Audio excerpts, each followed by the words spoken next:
स्वागत है आपका। आज हम संस्कृत खंड के दूसरे पाठ अन्योक्ति विलास है पाठ को पढ़ेंगे। सबसे पहले पाठ का शीर्षक देखते हैं, अन्योक्ति विलास। अन्य उक्तियों का सौंदर्य।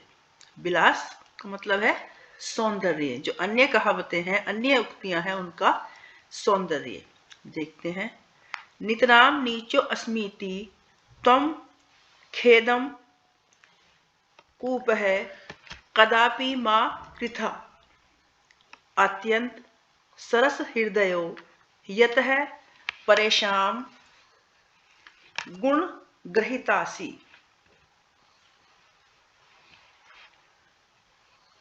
नितराम अत्यधिक, नितराम अत्यधिक, अस्मि हूं। यहाँ बच्चों एक कुएं के बारे में बताया जा रहा है। प्राचीन काल में हमारे यहाँ कुएं होते थे। उस कुएं में मीठा पानी निकलता था और लोग रस्सी के सहारे पात्र को अपने डालते थे, बाल्टी या कोई अन्य घड़ा वगैरह उसे डालते थे और उससे वो पानी खींचते थे। तो ये उस कुएं का वर्णन किया जा रहा है।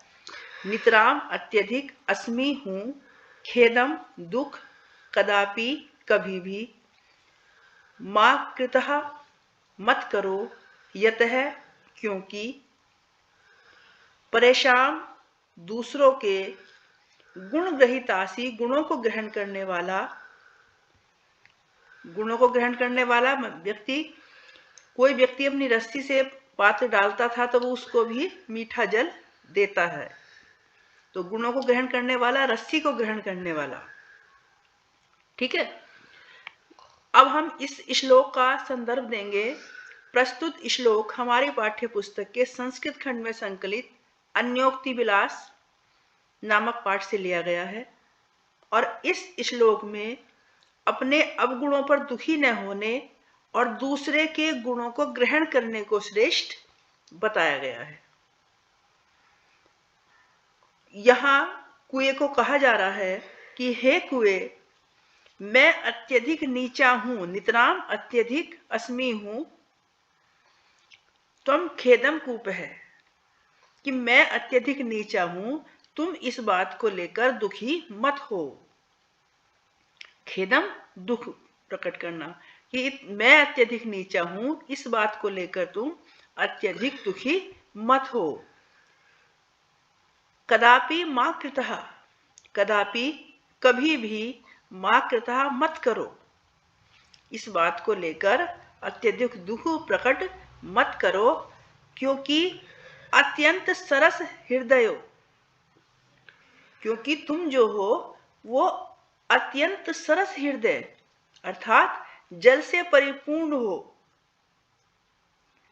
तुम जल से परिपूर्ण हो। यतः परेशान, और यतः क्योंकि, परेशान दूसरों के, गुण ग्रहितासी दूसरों के गुणों को ग्रहण करने वाले हो। अर्थात दूसरों की जो रस्सियां हैं, जब वो अपने नीचे डालते हैं तो उसमें भी आप मीठा जल देते हो, इसलिए तुम दुखी मत हो। तुम्हारे अंदर ये अवगुण नहीं है, अपितु गुण है कि दूसरों के गुणों को ग्रहण करते हो और बदले में मीठा जल देते हो। दूसरा श्लोक है, नीर शीर विवेके हंसालस्य त्वमेव तनुषे चेत, विश्व अस्मिन् धुनान्य कुलव्रतम पालिष्यति कह। नीर शीर विवेके, दूध और पानी को अलग करने में, तनुषे बढ़ाते हो। यहां बच्चों हंस के बारे में बताया जा रहा है। चेत यदि, विश्व अस्मिन् धुनान्य, अब इस विश्व में दूसरा, कुलव्रतम कुल धर्म को, पालिष्यति पालन करेगा। अब जो इसका संदर्भ है श्लोक का वो पूर्ववत ही रहेगा। जैसे हमने पहले श्लोक में कहा कि प्रस्तुत श्लोक हमारी पाठ्य पुस्तक के संस्कृत खंड में संकलित अन्योक्ति विलास से लिया गया है और इसका जो प्रसंग है वो हम कहेंगे कि इस श्लोक में अपने कुल धर्म और कर्तव्य पालन की शिक्षा दी गई है। देखते हैं, यहां हंस से कहा जाता है कि हे हंस, यदि तुम नीर शीर विवेके, नीर और शीर अर्थात नीर कहते हैं पानी और शीर कहते हैं दूध। दूध और पानी का विवेक करने में आलस्य करोगे। बच्चों, हंस की विशेषता ये होती है, जो राजहंस होते हैं, कि वो दूध और पानी को अलग कर देते हैं। अगर दूध और पानी मिला हुआ है तो वो केवल दूध को ग्रहण कर लेते हैं, पानी को उसी स्थान पर छोड़ देते हैं।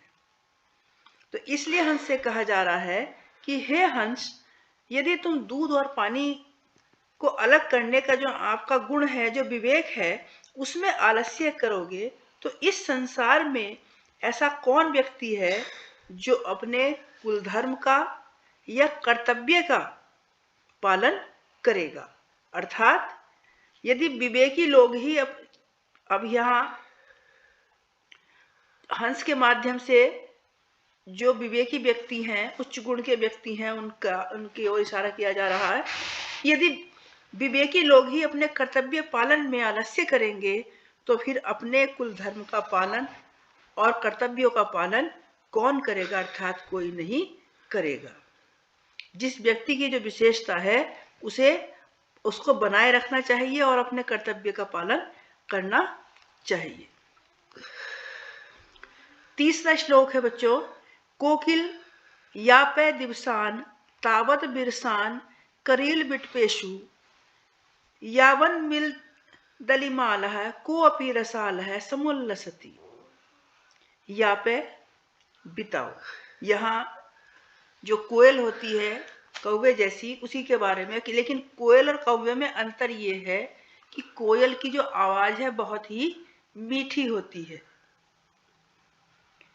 देखते हैं, यापे बिताओ, दिवसान दिन को, बिरसान नीरस, करील बिटपेशु करील के वृक्षों पर, अलीमाल है, अलीमाल किसे कहते हैं, भौरे जो फूलों के ऊपर मंडराते हैं, रसाल आम, समुल्लसती सुशोभित।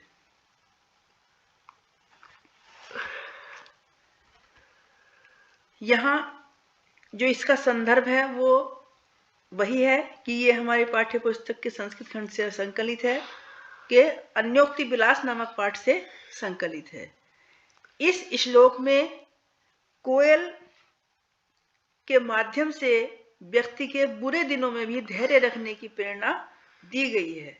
अर्थात हमें अपना, जब हमारा बुरा समय चलता है उस समय हमें अपना धैर्य नहीं खोना चाहिए। ये देखिए, कोकिले हे कोयल, यापे दिवसान, जब तक, यापे दिवसान तावत बिरसान करील बिटपेशु, जब तक कोई आम का पेड़ भौरों से युक्त होकर, अर्थात जब बसंत ऋतु आती है तो आम के वृक्ष पर मोर आ जाता है।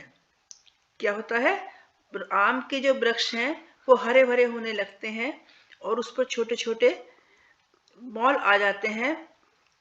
आम से पूर्व जो फूल होता है वो आ जाता है, तो उसे कहते हैं कि जब तक कोई आम का पेड़ भौरों से युक्त होकर लहराने नहीं लगता तब तक तुम अपने नीरस दिन, जो कठिनाइयों के दिन है, वो किसी भी प्रकार से करील के वृक्ष कांटों वाला होता है, तब तक तुम अपने जो बुरे दिन है वो करील के वृक्षों पर ही बिताओ। अर्थात जब तक अच्छे दिन नहीं आते, यहाँ मनुष्य को शिक्षा दी जा रही है कि जब तक मनुष्य के अच्छे दिन नहीं आते तब तक बुरे दिनों को किसी न किसी प्रकार से व्यतीत कर लेना चाहिए। चौथा श्लोक, रे रे चातक सावधान मनसा मित्र क्षणं श्रूयताम अम्बोधा बहवो बसंती गगने सर्वे अपि नैता दिशा केचित्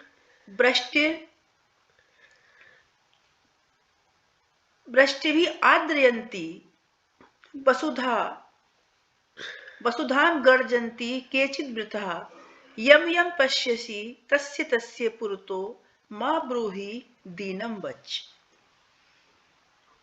बच्चों, इस श्लोक में एक चातक पक्षी होता है। उस चातक पक्षी के माध्यम से ये बताया गया है कि हमें हर किसी के सामने दीन वचन होकर याचना नहीं करनी चाहिए, अर्थात हमें हर किसी व्यक्ति के सामने गिड़गिड़ाना नहीं चाहिए। रे रे चातक सावधान, सावधान मनसा, सावधान मन से, श्रूयताम सुनो। अंबोधा कहते हैं बादल को कि आकाश में अनेकों बादल होते हैं। अंबोधा बादल, नैतर दशा ऐसा नहीं है। केचित कुछ, वृष्टि भी वर्षा से, आद्रयंती गीला कर देते हैं, वृथा व्यर्थ, पुरतो सामने, ब्रूहि बोलो, दीनम वचन, दीन वचन मत बोलो। रे रे चातक सावधान मनसः, मनसा मित्रम क्षणम श्रूयताम्। हे चातक, सावधान मन से क्षण भर के लिए मेरी बात सुनो। अंबोधा बहवो बसंती गगने सर्वे अपि नैतादृशः। अंबोधा बादल, बहुत से बादल बसते हैं। कहाँ? गगने, गगन में। सर्वे अपि नैतादृशः, परंतु सब एक जैसे, नैतादशा एक जैसे नहीं होते। आकाश में अनेकों बादल रहते हैं परंतु सब एक जैसे नहीं होते। केचित वृष्टि भी आद्रयंती, कुछ केचित कुछ वृष्टि भी वर्षा से, आद्रयंती गीला करते हैं। किसे? वसुधा को। गर्जंती केचित वृथा, गर्जंती गरजते हैं। केचित कुछ वृथा बेकार, और कुछ बेकार ही गरजते हैं। पृथ्वी को कुछ ही बादल गीला करते हैं और कुछ बेकार ही गरजते हैं। यम यम पश्यसि, इसलिए तुम यम यम जिस जिसको देखते हो, तस्य तस्य उसी उसी के सामने, पुरतः पुरतो मां ब्रूहि दीनम वचः, अपने दीन वचनों को मत कहो। जो जो तुम्हें दिखाई देता है, हे चातक, सावधान मन से क्षण भर के लिए सुनो। आसमान में बहुत सारे बादल रहते हैं परंतु सब एक जैसे नहीं होते। कुछ वर्षा से पृथ्वी को गीला करते हैं लेकिन कुछ बेकार ही गरजते हैं। इसलिए हर किसी व्यक्ति के सामने तुम दीन वचनों को मत कहो, क्योंकि हर कोई व्यक्ति दानी नहीं होता, हर कोई तुम्हारी इच्छा को पूरा करने वाला नहीं होता है। 5वां श्लोक देखते हैं बच्चों। नैवा ताड़नात् तापनात् बहि मध्ये, नैव विक्रियात् कृष्यमानो अहमस्मि सुवर्णस्य मे मुख्य दुखम तदेकम यतो माम जना गुंजया तोलयन्ते। संदर्भ वही रहेगा इसका कि प्रस्तुत गद्यांश हमारी पाठ्य पुस्तक के संस्कृत खंड में अन्योक्ति विलास नामक पाठ से लिया गया है। इस श्लोक में स्वर्ण, सोना, जिसे लोग अलंकार के रूप में पहनते हैं, जेवर के रूप में पहनते हैं, उसके माध्यम से गुणवान और स्वाभिमानी व्यक्ति के मन की जो व्यथा है, उसके मन का जो दुख है, उसके बारे में वर्णन किया गया है। देखते हैं। नैवा ताड़नाथ, यहां सोना कहता है, ताड़नाथ पीटना, क्योंकि जब भी कोई जेवर बनाया जाता है, अलंकार बनाया जाता है, तो उससे पहले उसे पीटा जाता है, उसके बाद ही उसे कोई आकार दिया जाता है। तो यहाँ सोना कहता है कि नैवा ताड़नाथ, कि ना तो मुझे पीटने से कोई दिक्कत है। ताड़नाथ पीटना, तापनाथ गर्म करना, वही मध्य, वही कहते हैं आग को, आग में, विक्रियात बेचने में, क्लिश्यमान है दुखी होना, मां मुझको, और गुंजया, गुंजा फल एक वन फल होता है और इस की जो गणना है वो रत्ती से की जाती है। तोलयंती तोलते हैं।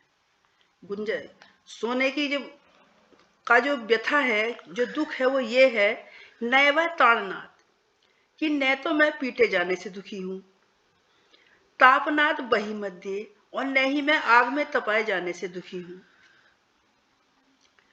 नैव विक्रियात, मेरे दुख का सबसे बड़ा कारण क्या है,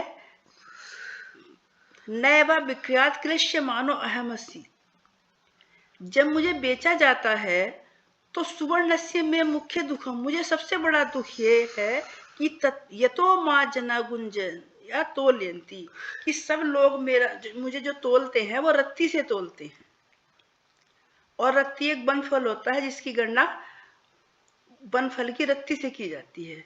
तो उसका सबसे बड़ा दुख ये है कि न तो मुझे पीटे जाने से दुख है, न अग्नि में तपाए जाने से दुख है, और ना ही बेचे जाने से दुखी हूं। मेरे दुख का कारण ये है कि लोग मुझे रत्ती से तोलते हैं, अर्थात मेरी तुलना किसी तुच्छ वस्तु से की जाती है, क्योंकि गुणवान और स्वाभिमानी जो व्यक्ति होते हैं उनको कष्ट सहने में इतनी पीड़ा नहीं होती जितनी पीड़ा मानसिक और उनके स्वाभिमान को ठेस लगने पर होती है। जैसी कि सोने को है कि मेरा ना मुझे पीटने से कोई दुख है, ना अग्नि में तपाने से कोई दुख है, कि उसे दुख ये है कि मुझे जो तोला जाता है वो रत्ती से तोला जाता है, जो कि एक तुच्छ बनफल है।